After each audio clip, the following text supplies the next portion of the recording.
ce qu'on appelle la Torah de l'intériorité, la Torah de la Pnimiyut, les gens ils pensent que quand on étudie le Zohar, la Kabbale, on va rentrer dans des choses extraordinaires et on va visiter des mondes et tout ça. Or finalement, il faut revenir à la définition. La Pnimiyut, c'est qu'on rentre dans l'intérieur des choses. On ne sort pas des choses. On va rentrer à l'intérieur. Comme quand quelqu'un veut examiner une situation, les gens pensent que c'est mieux de la regarder de l'extérieur avec un grand angle, mais finalement, c'est plus on rentre à l'intérieur, dans l'intériorité, dans l'intimité de la situation, qu'on va la comprendre. Et ce qu'on va voir ensemble aujourd'hui à propos de cette notion du Kaddish. Le Kaddish, c'est très très très complexe. Et quand j'ai perdu mon père il y a 2 ans, j'ai commencé à lire des livres sur le Kaddish, à étudier. On avait une chavruta avec Rav Marciano dans Shara Kavanot dont on va parler, pour essayer de comprendre comment ça fonctionnait. Ce qui est sûr, c'est que n'importe quel juif, il sait que le Kaddish, c'est une prière très importante. Il sait que c'est une prière très importante et il sait que c'est une prière mystérieuse. Alors il y a une histoire terrible dans le Zohar sur ça. On raconte une histoire qu'il y avait une famille et dans une synagogue, ils ont récité le Kaddish. Et on ne sait pas d'où, il y a quelqu'un, il a sauté par-dessus un balcon et il est descendu directement dans la synagogue pour répondre au Kaddish. Les parents, ils ont dit, celui-là on ne le connaît pas, mais on va le marier avec notre fille. C'est-à-dire tellement c'était important, l'effort qu'il a fait, etc., celui-là le marié. Il se trouve qu'ils ont fait le mariage, et maintenant il se trouve que rien, même pas Birkat Hamazon, même pas il se lève, même pas il fait la prière, il fait rien du tout, etc., terminé, jusqu'à ce qu'ils étaient se plaindre dans le Zohar. Et on a dit, mais non, tu vas voir, celui-là c'est un tzaddik caché, etc., c'est une grande histoire. Et le Rizal, il explique pourquoi est-ce qu'il a sauté par rapport à ça. Le Kaddish est une prière connue depuis très très très longtemps et qui a été insérée dans la prière. On va en parler de façon plus détaillée. Mais je pense que, je ne sais pas si vous savez, mais il y a, mis à part le Zohar, il n'y a aucune source extérieure au Zohar pour expliquer pourquoi le Kaddish il sert à l'élévation de l'âme. C'est marqué nulle part. Il y a juste un petit midrash et le Zohar. Et le Zohar, il raconte une histoire. C'est qu'il y a un monsieur, dans le Zohar, il s'est promené et il a été dans une contrée lointaine et il a trouvé l'entrée du Gehinam. Alors il est rentré dans le Gehinam et il a discuté avec les gens qui étaient dans le Gehinam. Et il a vu quelqu'un, le pauvre, il avait sur lui toutes les calamités de la terre, on lui faisait payer dans le Gehinam. Il dit, parce que dans ma vie, j'ai fait que des bêtises, et que des bêtises, et que des bêtises, et que des bêtises, et je vais rester là tout le temps, et je vais prendre et prendre et prendre sur la tête. Il lui a dit, je ne peux pas te laisser comme ça.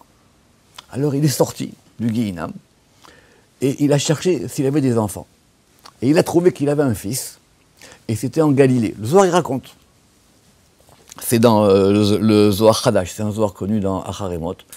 Et il a trouvé son fils. Et il lui a dit, mais comment un grand rabbin comme ça, comme toi, tu cherches un fils comme ça, il est pire que son père. Il est pire que son père, etc. Personne ne veut le voir. Il dit, je vais m'occuper de lui. Alors il lui a pris un percepteur, un précepteur, pour lui apprendre les choses. Et il lui a dit, tu vas t'occuper de lui. Et je veux que tu en fasses un bon juif. Quelque temps après, il a rêvé du père, ce Rav, parce qu'il n'habitait pas là-bas, il a dit, voilà, tu vas t'occuper de lui. Et le père, il lui est venu en rêve, et il lui a raconté dans son rêve. Et il lui a dit, écoute, voilà, ce que tu as fait pour moi, c'est extraordinaire. Parce que, grâce à toi, maintenant, ma vie, elle a changé en haut. Alors il dit d'abord parce que quand tu as commencé à apprendre à lire, il a fait la prière. Et comme il a fait de la prière, on m'a fait sortir du Gehinam. après, tu as appris le Kaddish. Et comme tu as appris le Kaddish, on a déchiré tous les mauvais décrets contre moi. Après, tu as appris à étudier la Torah. Et maintenant qu'il sait étudier la Torah et qu'il est fort, maintenant on m'a fait rentrer dans le Gan Eden. Et etc., etc. C'est la seule source scripturaire, comme on dit, que le Kaddish, il élève l'âme de quelqu'un. C'est la seule source. Il n'y a pas, nulle part. La Gemara, rien du tout, rien. C'est juste un Zohar dans Zohar Hadash, qui est ce Zohar-là que je vous ai cité. Très bien. Comme il a été dit dans les interventions avant, le Kaddish, c'est complexe parce qu'on sent qu'il y a deux notions dans le Kaddish. Il y a une notion de filiation, qu'effectivement, comme dans ce qu'on apprend de ce massé du Zohar, c'est un fils qui récite le Kaddish pour son père, que pourquoi est-ce qu'il n'a pas fait le Kaddish pour lui? D'accord? Parce qu'il a dit, si on reprend le massé du Zohar, il lui a dit, je suis dans une grande situation. Pourquoi est-ce qu'il n'a pas dit, moi je vais m'occuper de toi? Il a dit non, il faut que je trouve ton fils, et c'est ton fils qui va te permettre à toi de t'élever. Pourquoi lui, il n'aurait pas pu le faire? Il dit non, ça marche par ton fils. Donc il y a un élément de filiation, et il y a un élément qui est lié au nom divin. C'est ça qu'il faut comprendre. Parce que dans le Kaddish, de quoi on parle? Dans le Kaddish, on ne parle que d'une seule chose. On parle du nom divin. Yid Gadal ve Yid Kadash Shemei Rabba. Yid Gadal, que grandisse. Yid Kadash, que soit sanctifié. Shemei Rabba, son grand nom. Donc dans le Kaddish, on ne parle que du nom. Tout le Kaddish, c'est une louange pour le nom divin. C'est tout. Donc on ne comprend pas hein, comment est-ce que le fait d'agrandir le nom, parce que c'est ça l'histoire, on veut agrandir ce nom. Le fait d'agrandir, de sanctifier le nom, ça a quelque chose à voir avec le fait d'avoir un lien avec une âme ou d'avoir un lien en général avec quelque chose une transformation qu'on fait. Évidemment, l'idée elle est claire. On veut que le nom de Dieu, il réside sur terre, comme on a expliqué pour Baruch Shem Kevod Makoto L'Olam Vaed. On veut que le nom de Dieu, il réside sur terre. On veut que ce nom, il soit plus connu, il soit plus reconnu, de toutes les manières qu'on veut. Mais comment ça fonctionne? Le Zohar, il fait remarquer deux choses. Le Zohar, il fait remarquer que lors du Kaddish, c'est qu'on commence par parler du nom, et après, on commence par parler de ce que fait ce nom. Yid Gadal ve Yid Kadash Shemei Rabba, Be'alma dibera chirute. Dans le monde qu'il a créé selon sa volonté. On ne dit pas, c'est parce qu'il a créé le monde qu'il a un grand nom. Comme ça, il dit le Zohar. Le Zohar, il dit, c'est pas de haut, c'est pas de bas en haut, c'est de haut en bas. Alors qu'il y a d'autres prières où c'est de bas en haut. On commence par dire, on veut que ce nom-là, il grandisse. On veut faire agrandir le nom d'Akadosh Baruch Hu. Alors, la question que tout le monde l'a posée, le Rav Simchi, Rav Simoni dit, mais il est marqué, dans ce jour-là, Yashem Echad ou Shmo Echad. Son nom, il sera un. Et alors, il n'est pas un. Pourquoi on veut le faire grandir, ce nom? Il est là. Pourquoi? Ça veut dire quoi qu'on veut faire grandir un nom? Yid Gadal ve Yid Kadash Shemei Rabba. Ok, Yid Kadash, on peut comprendre. Il existe ce nom, mais il n'est pas vraiment sanctifié. Ça veut dire quoi, Yid Gadal? Qui grandisse. Comment je fais grandir un nom? Je m'appelle Michael, je ne peux pas faire grandir le nom. C'est que le nom de Dieu, tel qu'on l'a, Yud-Ke Vav-Ke, il n'est pas assez grand. On veut le faire grandir. Pourquoi? Parce que la partie importante, c'est le Yud-Ke. Et comme la partie importante, c'est le Yud-Ke, on veut faire grandir ce Yud-Ke. Donc, première remarque, c'est pour ça que dans tous les Kaddish, il faut que Yid Gadal ve Yid Kadash Shemei, Shemei, ça s'écrit Yud-Ke. Les Kaddish où c'est écrit avec un Hem à pic, c'est faux. D'après le Arizal. on veut faire grandir le nom de Dieu. Et pourquoi on veut le faire grandir? Parce que ce nom de Dieu qui s'écrit, le nom principal, Yud Ke Vav Ke, il a une partie grande et il a une partie petite. Il y a Yud Ke et il y a Vav Ke. Mais la partie qui doit grandir, c'est Yud Ke. Et ça, on veut faire agrandir ce nom. Donc, Tachles, je vous ai dit, il faut que dans le Kaddish, d'après la Rizal, Yeshemé, ça s'écrit Yudke. Si c'est écrit sans Ke, c'est une erreur. Premièrement. Maintenant, ok, on veut faire agrandir le nom d'Akadosh Baruch Hu, on veut que ce nom Yudke, je pourrais expliquer plus longuement, mais ce n'est pas le sujet aussi, on veut que ce nom-là, il grandisse. Maintenant, quand il grandit, concrètement, ça fait quoi? Ça fait quoi que ce nom grandisse? Comme expliqué Rav Simoni, cette action, elle est à nous. C'est-à-dire, c'est nous qui agissons sur le nom divin. C'est nous qui voulons que la présence divine sur terre, elle soit plus grande. Or, la présence divine sur terre, c'est simplement une question de nom. C'est nommer les choses. C'est nommer les choses. On veut que ce nom grandisse. D'accord? Juste entre parenthèses, la raison pour laquelle, mais ça on l'avait vu quand on a fait une journée d'études sur le schéma Israël, pourquoi Baruch Shem Kevod Machoto Lelam Vaed, on le dit à voix basse, et schéma Israël, on le dit à voix haute, c'est que simplement, il dit le soir, c'est que dans le premier, il y a 25 lettres, et dans le deuxième, il y a 24 lettres. Donc il manque une lettre. Pour que Baruch Shem Kevod, ça soit au même degré que schéma Israël, pour qu'on fasse grandir la royauté divine sur terre, il faudrait qu'on puisse arriver à une lettre de plus.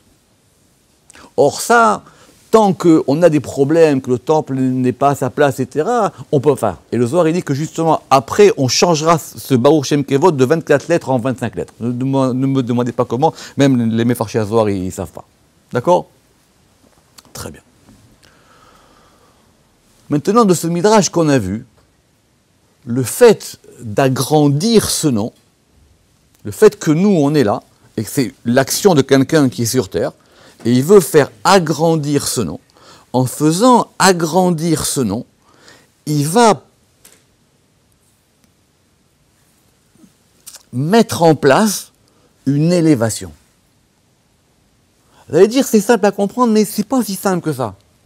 Le fait que je veux que le nom d'Hachem, le Yud-Ke, il soit plus grand, alors ça permet d'élever des choses. Et la première fonction du Kaddish, c'est d'être un élévateur. C'est pour ça qu'avant de parler du Kaddish des enfants, chaque prière, chaque étude qu'on fait, si on veut l'élever, il faut qu'elle soit clôturée par un Kaddish. Autrement dit, vous pouvez faire toutes les prières que vous voulez, toute l'étude que vous voulez, il y a un moment, il faut dire, ok, maintenant c'est là, maintenant ça, je veux le faire monter. Je veux le faire monter. Je veux appuyer sur l'ascenseur qui fait que cette chose-là, elle monte. Et ça ne passe que par un Kaddish. Il faut un Kaddish. C'est la raison, explique le Harizal, pour laquelle on a placé le Kaddish à des moments particuliers de la prière qui vont permettre de faire monter chacune des étapes de la prière. C'est une autre question. Si on n'est pas minyan, alors ça s'appelle le problème de maintenant la différence qu'il y a entre la prière individuelle et la prière collective. Maintenant, la prière individuelle, est-ce qu'elle monte de la même manière qu'une prière collective? Alors ça, c'est une autre question. Mais en gros, finalement, sauf quelques personnes qui arrivent, comme dit le Zohar, à être eux-mêmes un klal, normalement, ça monte moins bien. C'est ça qu'on dit que la prière communautaire, elle monte plus vite. C'est pourquoi il dit le Zohar, c'est très simple. Il dit parce que quand une personne, elle prie, elle va prier que pour ses problèmes à elle. Or, Dieu, il dit, je ne peux pas faire un monde avec que les problèmes d'une personne. Si maintenant il y a 10 personnes, il va y avoir 10 problèmes. Et ces 10 problèmes, avec ça, je peux faire un monde. Qu'on fait Dieu Zohar, c'est pas shit. Parce qu'il dit, il faut qu'il y ait 10 gvanim, il faut qu'il y ait 10 nuances. Alors lui, il va prier pour sa voiture, sa parnassa, je ne sais pas pourquoi, etc. Alors ça fait 10 problèmes, et 10 problèmes ensemble, ça fait une fila. Mais que sinon, maintenant, pour un tout seul qui dit moi, tu dis, c'est quoi toi? C'est juste toi. Donc c'est pas le peine de faire. Quoi? Pas pareil. Parce que la tfila, elle a été composée de manière à ce que même nos petits problèmes, on les insère dans un élément collectif. Mais ça, c'est une autre question. Par exemple, juste, mais tant qu'on est là-dedans, par exemple, quand on prie pour un malade, on prie jamais pour un malade. Il faut dire, quand on prie pour un malade, on prie pas pour un malade. Il faut prier pour lui et les autres malades. Parce que si c'est qu'un petit problème d'un malade, c'est pas la même chose. Maintenant, quand c'est un malade et les autres malades, ça, effectivement, ça passe mieux. Et pareil pour toutes les autres choses. Il faut toujours mettre ça dans un klal. D'accord? Toujours dans un pluriel. Donc, je reprends. Donc, maintenant, le Kaddish, il a été fait, simplement, au départ, sa fonction, et c'est d'élever des actions ou d'élever des choses qu'on fait. Très bien. Alors, pour ceux qui savent, le Kaddish, si vous l'avez devant vous, il a une structure très très bien organisée. Savoir qu'il y a un bloc du Kaddish qui est indéfectible. C'est le bloc qui va de Yid Gadal à jusqu'à De Amiran Be'alma Ve'imru Amen. Le'ela. Ce bloc-là, il est dans tous les Kaddish. D'ailleurs, le Kaddish minimum, il va jusqu'à Le'ela. À ce bloc-là du Kaddish, on va rajouter, en fonction des circonstances et des moments, d'autres blocs. On va rajouter Tit Kabal. Tit Kabal, c'est le Kaddish qu'on fait toujours après la Hamida. Pas directement après la Hamida. Par exemple, quand on fait Tachanoun et après on fait Ashrei, et après on fait le Kaddish, Tit Kabal. Mais en général, c'est toujours... C'est le Tit Kabal, ça veut dire quoi? Que notre prière soit acceptée, qu'elle soit reçue. C'est pour faire monter la Hamida qu'on vient de faire. Et après, on peut rajouter soit Yeshelama et Al Israël. D'accord? Ça dépend effectivement des fonctions.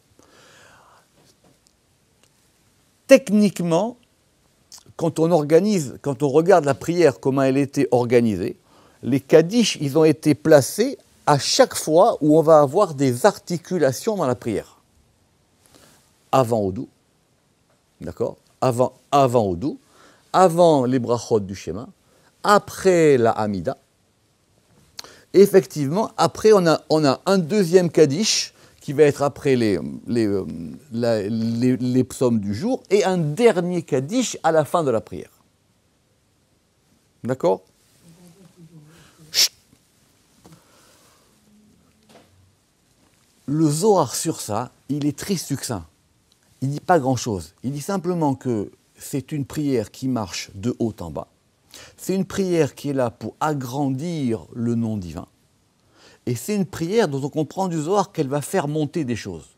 Maintenant, comment ça fonctionne? Le Zohar, il dit rien. Il faut se pencher donc vers d'autres textes. Il faut se pencher vers d'autres textes pour comprendre comment ça marche. D'accord? Comment ça marche concrètement? Concrètement, il faut comprendre ça dans les mots de la Gemara. La Gemara, elle a dit, tout celui qui dit Amen, Yesheme Rabba Bekol Kocho. Je vais voir Rabbi Nachman. On remercie Rav Simoni. Merci à vous d'avoir écouté. Merci à Torah. Merci à Tova.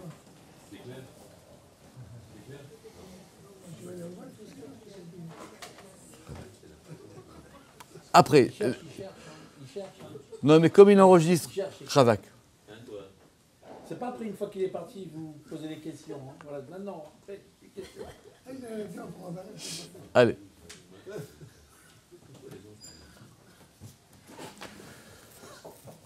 La Gemara, elle dit, tout celui qui dit Amen Yesheme Rabba Bekol Kocho.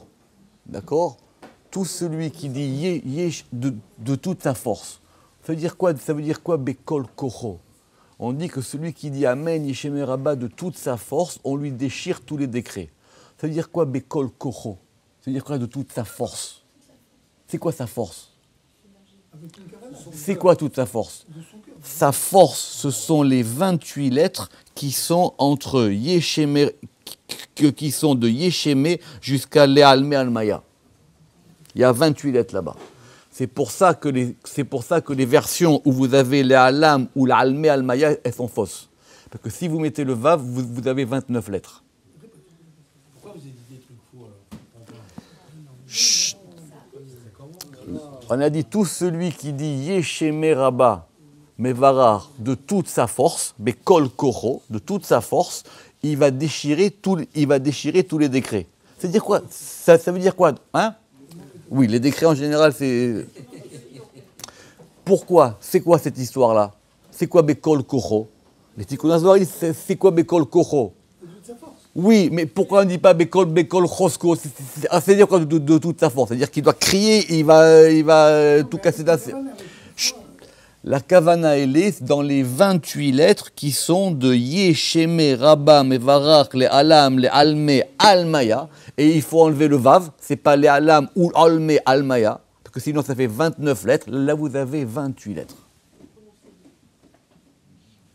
Là, vous avez 28 lettres. Et ces 28 lettres-là, c'est la première force qu'on met en place dans le Kaddish. On met en place une force de 28 lettres. Or, c'est quoi 28 ? 28, c'est 2 fois 14. D'accord ? Très bien. Et 14, c'est Yad. C'est la main. Or, c'est facile. Il y a la main droite et il y a la main gauche. Mais si vous avez que la main droite et que la main gauche, vous ne faites rien monter du tout. Il faut une troisième main. Il faut la Yad Rama. Il faut la main du milieu. Et 28 plus 14, ça fait 42. Et donc le Kaddish maintenant, il va passer d'un mode de 28 à un mode de 42. C'est comme ça que ça marche dans les mots. Parce que sinon, on ne comprend pas comment ça fait monter. Chut. Je répète. Yesheme, Rabba, Mevarach, les Alam, les Alme, pas ou l'Alme, il faut l'enlever ce vav. Les Alme, Almaya. Les Alme, Almaya, là vous avez 28 lettres. Ces 28 lettres-là, hein? Vous avez 28 lettres, vous pouvez les compter. Et évidemment, Yesheme, ça s'écrit toujours Yudke. Ah oui, toujours. Le Kaddish, maintenant, on a dit, comme on voulait faire grandir le nom c'est Yesheme Yudke. C'est Shem Yudke. Shem Yudke. Très bien. Maintenant, une fois qu'on a fait ça, on veut maintenant que cette force, elle permette de monter. Or, dans la vie, c'est très simple. Si vous avez un côté droit et un côté gauche, et que vous ne trouvez pas un centre, vous ne pourrez jamais monter. Or, il faut un troisième degré. De la même manière qu'il y a un troisième œil, il y a une troisième main. Comme ça, c'est expliqué nos soirs. Vous avez Yad Rama, vous avez Yad Chazaka, il y a 3 mains. Il y a 3 Yad. D'accord ? Et la troisième main, c'est un degré de 14 en plus qui va s'ajouter et qui va donner maintenant un degré de 42. Ce degré de 42, c'est ça la force qui fait monter. C'est ce qu'on appelle le Shem Membet. Or, comment est-ce qu'il va se placer ? Il va se placer maintenant d'une manière très très subtile. Vous allez avoir maintenant Veish Tabach, Veit Pa'ar, Veit Romam, Veit Nase, Veit Tadar, Veit Talé, Veit Talal. Ça fait combien de mots ? 7 mots. 7 mots. 7 mots qui commencent par un Vav. Vav, ça vaut 6. 6 fois 7, 42. Mais ce n'est pas tout. Pour pouvoir déployer ça, je vais agir de 2 manières. C'est-à-dire, je reprends, une fois qu'on est arrivé à l'Alam ou l'Alme Almaya, j'ai 28. Yid Barach maintenant, normalement, on se prosterne. Et maintenant, je veux passer de 28 à 42. Donc, je reprends. Veish Tabach, Veit Pa'ar, Veit Romam, Veit Nase, Veit Hadar, Veit Ale, Veit Talal. Qui soit béni, qui soit paré, qui soit élevé, qui soit surélevé, tout ça, Veit Hadar, qui soit embelli et qu'il monte. Tout ça, ce sont 7 verbes qui parlent de l'élévation. Et ces 7 verbes, ils commencent tous par un vav. Pour avoir 6 fois 7, 42. Mais maintenant, ça, c'est juste le premier degré qui permet de faire monter. Et pour pouvoir vraiment faire monter, il faut que ces 6 mots-là, qui sont, je répète, Veishtabar, Veitpa'ar, Veitromam, Veitnase, Veitadar, Veitale, Veitalal, ils ont chacun aussi 6 lettres. Donc vous avez 2 fois 42. Vous avez 42 des initiales, 6 fois 7, 42, et vous avez 42 des mots aussi. C'est pour ça que Veitromam, et tout le monde malheureusement fait l'erreur, Veitromam, il faut enlever le vav du haut. Veitromam, il y a un vav cholem là-bas. Le vav cholem, il faut l'enlever. Il faut mettre un cholem, simple. Parce que si vous rajoutez le vav, ça vous fait 43. Parce que si vous regardez attentivement, Veishtabar, il y a 6 lettres, Veitpar, il y a 6 lettres, et Veitromam, écrit avec un vav, ça fait 7 lettres. Veitnase, il y a 6 lettres, Veitadar, il y a 6 lettres, Veitale, il y a 6 lettres, et Veitalal, il y a aussi 6 lettres. Pour avoir 42. Veitromam, c'est simplement que tu vas remplacer ton cholem malé par un cholem chasser. Donc au lieu d'écrire O avec un vav cholem, tu vas écrire O sans vav. Et tu marques un point sur le O. Les grammairiens, ils ont une discussion, est-ce que le Veitromam, là-bas, du coup, on ne doit pas transformer le patar en kametz, mais c'est une question qui n'a aucun sens. Bien sûr, il y a quelques livres qui sont très bien faits. J'en ai vu un récemment qui est sorti en Israël, où la version, elle est exactement comme ça. Et ça fonctionne comme ça. Et d'ailleurs même, quand vous faites le Kaddish, je vous propose, moi, c'est de compter. Veishtabar, Vitpar, Vitromam, Vitnase, Vitadar, Vitali, Vitalal. Et vous faites 6 fois 7, 42. La prononciation, elle est la même. On parle du Kaddish normal. Après, il y a des différences entre le Kaddish séfarade, Ashkenaz, etc., etc. Mais on va dire qu'en gros, la structure du Kaddish, elle ne bouge pas. Après, il y a aussi les prononciations séfarades ou Ashkenaz. Mais le cœur de ce Kaddish, il est là. Le cœur du Kaddish, il est ici. Ce qu'on va rajouter après, c'est effectivement en fonction des circonstances. Comme je vous ai dit, par exemple, le Kaddish Tit Kabal, c'est après la Hamida. Le Kaddish Al Israël, ou le Kaddish Yeshel Marabas, ça va dépendre de ce qu'on veut faire monter. C'est-à-dire, c'est comme si on va rajouter une nuance pour faire monter. Ça, c'est le cœur même du Kaddish. Le cœur même du Kaddish, il fonctionne sur le mode de 42. Parce que 42, je vous répète, c'est très simple. Vous avez la main droite, la main gauche, le chesed, le din. Pour pouvoir faire monter quelque chose, il faut qu'il y ait un élément central. Si vous voulez monter, il vaut mieux toujours monter par le centre. Et il faut monter par le centre. Et cette chose qui monte par le centre, ça s'appelle le nom de 42, qui est d'ailleurs le même nom que dans Anavekoach. Parce que le Anavekoach aussi, c'est un mode de 42. Simplement, c'est un mode de 42 qui est différent. Donc concrètement, ça se joue comme ça. Ce sont les mots même du Kaddish qui font monter les choses. Et je reprends. Le principe général du Kaddish, c'est que ça fait monter une prière. Après, je vous répète, dans la prière, ou même quand on va faire une étude, quand on va faire n'importe quoi, on fait monter ce qu'on a fait. Je répète même 10 fois, si vous faites quelque chose et que ça reste en bas, alors c'est pas complètement terminé. Maintenant, cette chose-là, je veux la faire monter. Comment je fais monter cette chose-là? Parce qu'en agrandissant le nom divin. Maintenant, il y a un Kaddish qui est réservé à l'élévation de l'âme.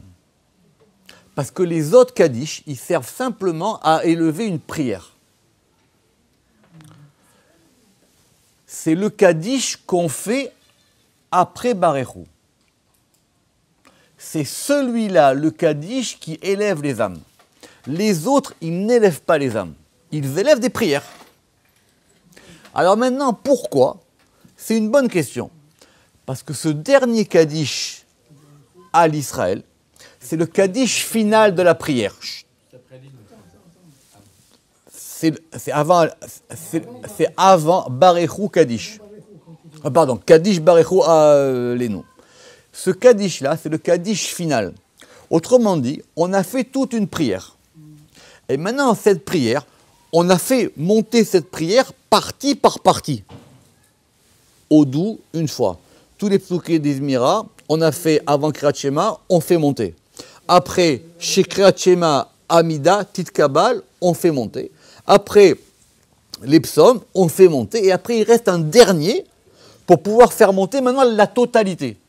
Et quand on fait monter la totalité, on fait monter les âmes avec ce Kaddish. C'est celui-là. Chut. C'est celui-là, d'ailleurs c'est pour ça qu'on l'appelle le Kaddish Yatom, c'est-à-dire le Kaddish des orphelins. Donc autrement dit, tous les autres Kaddish, tout le monde peut les lire, n'importe quand évidemment, il faut que ce soit le Chazan, mais ce ne sont pas a priori des Kaddish qui sont là pour faire monter les âmes. Par exemple, le Kaddish qu'on fait après le Sefer Torah, ce n'est pas un Kaddish qui sert pour les défunts. On a l'habitude de le faire, mais ce n'est pas sa fonction. Pourquoi on fait un Kaddish à la fin du Sefer Torah? Parce que de toutes ces manières, on a lu la Torah, maintenant on veut faire monter cette lecture. Pas shoot. Chut. D'accord. Les questions après, sinon le pauvre, il va se... Chut. Donc maintenant, ça c'est une force qui est dans les mots du Kaddish. Parce que c'est pas simplement, parce que si on se dit, on veut aider quelqu'un, ou on veut faire quelque chose, alors peut-être qu'une pensée, ça suffirait. La force des prières en général, et du Kaddish en particulier, c'est que c'est quelque chose qui est opérationnel dans la manière dont ça a été structuré, dans la manière dont ça a été fait. Parce que sinon, on peut le dire en un mot, en 2 mots, en 10 mots, en 20 mots. D'accord? Maintenant, et on va terminer avec ça, parce qu'on en avait longuement parlé, ce qui va maintenant à chaque fois scander l'élévation, c'est qu'on va dire Amen. D'accord? C'est qu'à chaque fois, on va dire Amen. Or, vous savez, mais ça, on avait fait une journée sur l'Amen pour la regarder sur notre chaîne YouTube. Il y a 2 types de Amen. Il y a le Amen du Kaddish et le Amen des bénédictions. Ça se prononce pareil, c'est le même Amen, mais ils agissent de 2 manières différentes.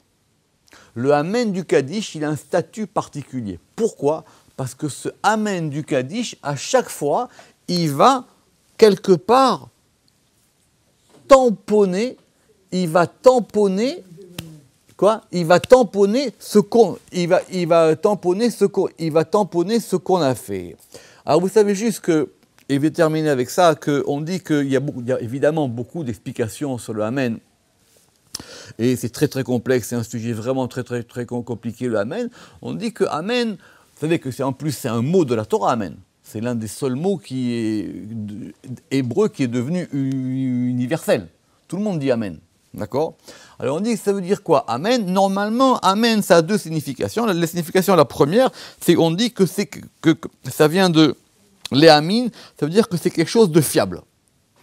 Quand on dit Amen, ça veut dire je veux que cette chose soit fiable. Je veux que cette chose se réalise. Quand on dit de quelqu'un en hébreu qu'il est Amin, c'est-à-dire qu'on peut lui faire confiance. Je peux lui faire confiance. Lui, il est Amin, on peut compter sur lui. La Gemara, elle a juste ramené que Amen, c'était El Melech Ne'eman, c'était les initiales de El, le Dieu, Melech, c'est un roi, Ne'eman, auquel on peut accorder crédit, confiance et assurance. Abou Lafia, Rabbi Abou Lafia, il dit, mais ça, c'est les Rachetevot. La Gemara, elle a fait que les Rachetevot. Elle a dit, elle, c'est la première lettre, c'est un Aleph. Melech, c'est le roi, c'est l'initiale. Et Ne'eman, la vérité. Alors il dit, mais pourquoi, et si on prend les Sofé Tevot, si on prend les finales, alors elle, ça fait Lamed, Melech, ça fait Chaf, Ne'eman, ça fait Nun, ça fait Lachen. Lachen, ça veut dire qu'il en soit ainsi. J'ai terminé.